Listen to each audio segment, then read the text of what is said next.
Sa mga katik vloggers, mga subscribers, bago sa kaluma, mga supporters, mga dimahan, pumalaw at bumisita sa channel, lahat ng mga viewers, secret viewers at silent viewers, magandang araw. So ito dito ngayon sa amin ay makulimlim na rin at saka malakas na rin yung hangin kahit na wala kami sa hindi kami sinasabing tinatamaan ng bagyo, pero ito tingnan nyo, makulimlim na rin yung lugar namin. Ayan. So konting update lang tayo sa channel natin at ito nagpalit nga tayo ng ilaw bago mawala ng kuryente dito sa lugar namin. Baka lumakas yung bagyo, lumakas yung hangin, kaya yung lumang solar light namin ay pinalitan na. Kaya pinalitan ko na kanina. Ayan siya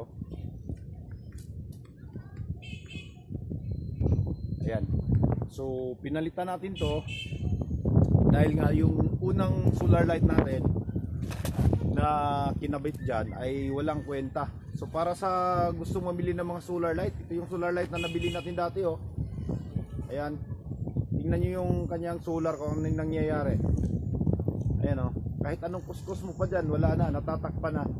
Hindi siya pwede palang pang outdoor. Nasisira siya sa ulan tsaka sa init, yung ganitong klase. Ayan. Kaya wala, nakakadismayang mamili ng mga ganito para sa mga ka-viewers natin, mga subscribers. So mag-isip-isip na kayo kung gusto niyo mamili ng mga ganitong klase Ayan, so wala. Mga ilang buwan, ilang linggo na siguro natin napakinabangan at wala na. Okay, so kailangan kasi natin lagyan ng ilaw dito dahil ayan, may pool tayo, ayan may pool tayo dito sa baba. So may mga naliligong mga bata. Kailangan